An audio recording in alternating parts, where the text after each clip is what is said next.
We're flipping the calendar to February today on this edition of CA Hoops Weekly presented by Under Armour. I'm Bobby Broyles, joined by my colleague Rob Washburn. We surpassed the halfway point in the conference season this past week, and Rob, in a lot of jostling for position in the standings as we enter the final month of the regular season. Yeah, we have to start, though, with the two teams that survived the week without a loss. Elon swept the CA road swing for the first time, handing Northeastern its first home loss of the season last Thursday before picking up a victory at Hofstra. The Phoenix have now won 4 straight conference games for the first time since 2013.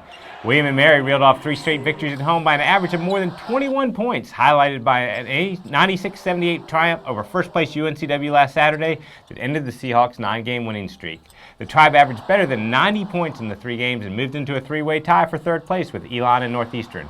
4 weeks left in the regular season race and still plenty to be decided. Yes, indeed. Lots of great matchups slated this week. Begin in Wilmington at 7 o'clock on CA.TV as the Seahawks look to bounce back versus the College of Charleston. The second time this year these two teams will battle it out for a place at the top of the league standings. Yeah, round 2 between the CA's top 2 teams as UNCW enters 9-1 in league play and Charleston is right behind at 8-2. The Seahawks pulled out a 65-59 victory when they met in Charleston on January 19th in a game which the two defenses dominated. Jordan Talley came up big off the Seahawk bench with 17 points, including a whirling 24-footer in the final minute that put the game away. Now, I would expect this one to be a little more high-scoring.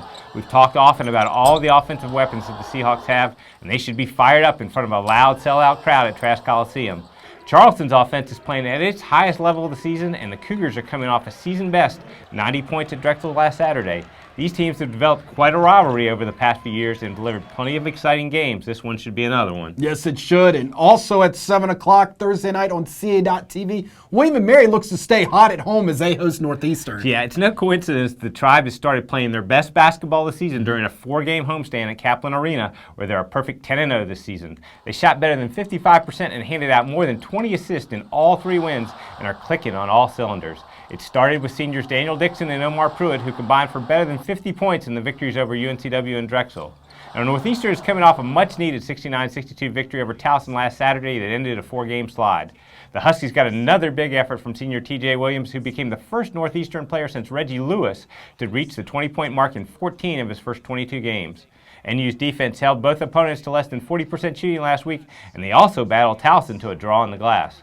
The Huskies beat the Tribe by 20 when they met in Boston on New Year's Eve. With the two teams currently tied for third place, this could be a big one for tournament seeding come March.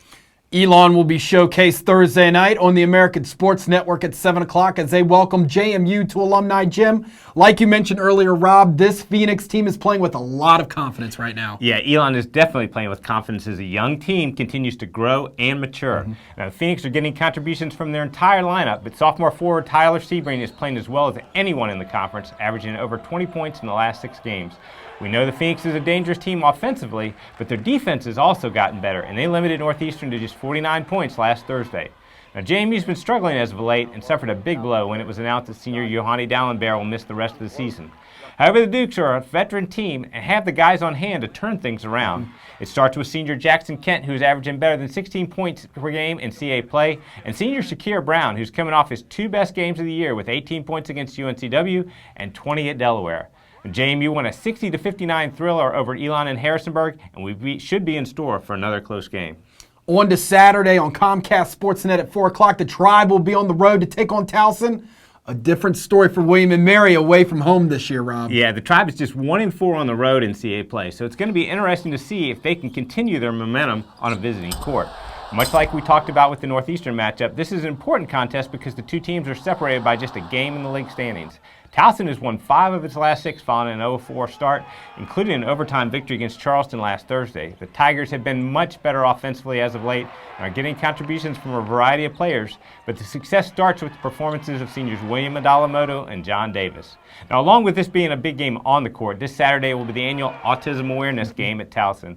Head coach Pat Scarry has been the architect behind the program, along with TCU assistant Tom Harrion, and it has grown unbelievably as coaches from around the nation will be wearing the blue puzzle piece pins on their jackets this weekend.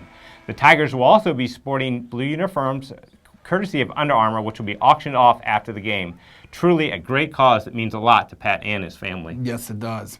And we wrap up with Elon as they hit the road to take on the College of Charleston at 5 o'clock on CA.TV. Yeah, we've already talked about both of these teams and how well they are playing. Charleston beat Elon 66-54 when the two squads met on New Year's Eve by unleashing their suffocating defense that limited the Phoenix to 3 of 20 shooting from three-point range.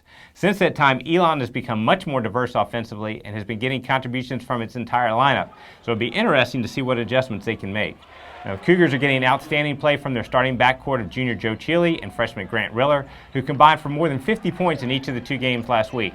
Watching them go head-to-head with Elon sophomores Damon Swoop and Steven Santa Ana should be a lot of fun. Yes, it should. Now here's a look at the rest of the upcoming action around CAA men's basketball.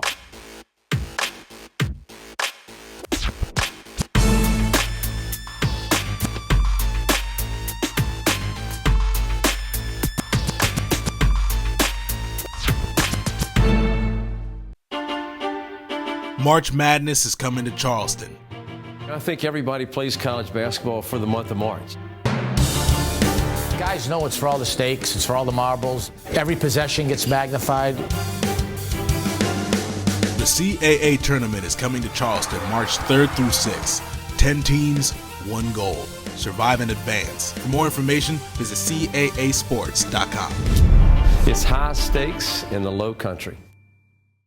CASports.com will have all the information you need regarding links to live stats, video, and audio coverage. Also, fans, you can watch all of the CA.TV action on Roku by downloading CA.TV's Roku app that is available now. You can also continue to follow the league on Facebook and Instagram by searching CA Sports. We're also on Twitter at CA Basketball using the hashtag CA Hoops. Our CA Hoops on Campus crew was at Northeastern this past weekend. You can still check out all the sights and sounds from their latest trip to Boston on all of our social media platforms. Also available now on CASports.com is our latest full-court press feature as the on-campus crew sat down with Northeastern's Jeremy Miller. You know, Bobby, we've been doing these full-court features for a few years now, but few have been more entertaining than the one our crew did with Jeremy Miller. Not only is he talented on the court, but his interests off the court make this one that you'll definitely want to watch. Next stop for the on-campus crew will be on Long Island. Stay tuned to our CA Basketball social media outlets for all the coverage from Hofstra, and CASports.com will have a full-court press feature on the Pride next Tuesday. That is it from us today. Enjoy the games this week.